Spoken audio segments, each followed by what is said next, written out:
Dubai বা সংযুক্ত আরব আমিরাতের ভিসা বন্ধ থাকার খবরটি সাধারণত সব ক্যাটাগরির জন্য প্রযোজ্য হয় না।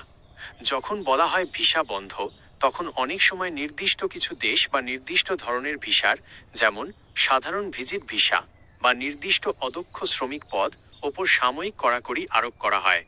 বর্তমানে নতুন শ্রমিকরা মূলত নিচের পদ্ধতিগুলোর মাধ্যমে সেখানে যাচ্ছেন। ডিমান্ড লেটার ও গ্রুপ ভিসা। অনেক বড় বড় কোম্পানি আগে থেকেই সরকারের কাছ থেকে নির্দিষ্ট সংখ্যক শ্রমিকের জন্য ডিমান্ড লেটার বা কোটা অনুমোদন করিয়ে রাখে। এই অনুমোদনগুলো আগে নেওয়া থাকলে সাধারণ ভিসা বন্ধের ঘোষণার মধ্যেও ওই নির্দিষ্ট কোম্পানির অধীনে নতুন শ্রমিকরা যেতে পারেন। 2. পেশাদার বা skilled worker. Skilled workers. UAE সরকার দক্ষ জনশক্তি বা হোয়াইট কলার জব, যেমন ইঞ্জিনিয়ার, ডাক্তার, আইটি স্পেশালিস্ট এবং সার্টিফাইড টেকনিশিয়ানদের ক্ষেত্রে ভিসা সবসময়ই অগ্রাধিকার ভিত্তিতে চালু রাখে।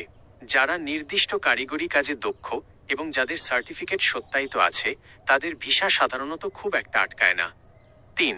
ফ্রিল্যান্স বা গোল্ডেন ভিসা। যাদের আর্থিক সামর্থ্য ভালো বা বিশেষ কোনো যোগ্যতা আছে, তারা গোল্ডেন ভিসা বা গ্রিন ভিসার মাধ্যমে যাচ্ছেন। এছাড়া অনেকে রিমোট ওয়ার্ক ভিসার সুযোগও নিচ্ছেন, যা সাধারণ শ্রমিক ভিসার আওতার বাইরে। 4. কোম্পানি ট্রান্সফার বা পার্টনার ভিসা। অনেক সময় ইনভেস্টর বা পার্টনার ভিসার মাধ্যমে মানুষ দুবাই প্রবেশ করে এবং পরবর্তীতে সেখানে বৈধভাবে কাজ শুরু করে, যদিও এটি সাধারণ শ্রমিকদের জন্য বেশ ব্যয়বহুল এবং জটিল। 5. থার্ড কান্ট্রি বা তৃতীয় দেশ হয়ে চেষ্টা। কিছু ক্ষেত্রে দেখা যায় এক দেশের ওপর কড়াকড়ি থাকলে অনেকে অন্য কোনো দেশ, যেমন ওমান বা কাতার হয়ে সেখানে যাওয়ার চেষ্টা করেন, যদিও এটি আইনত বেশ ঝুঁকিপূর্ণ হতে পারে।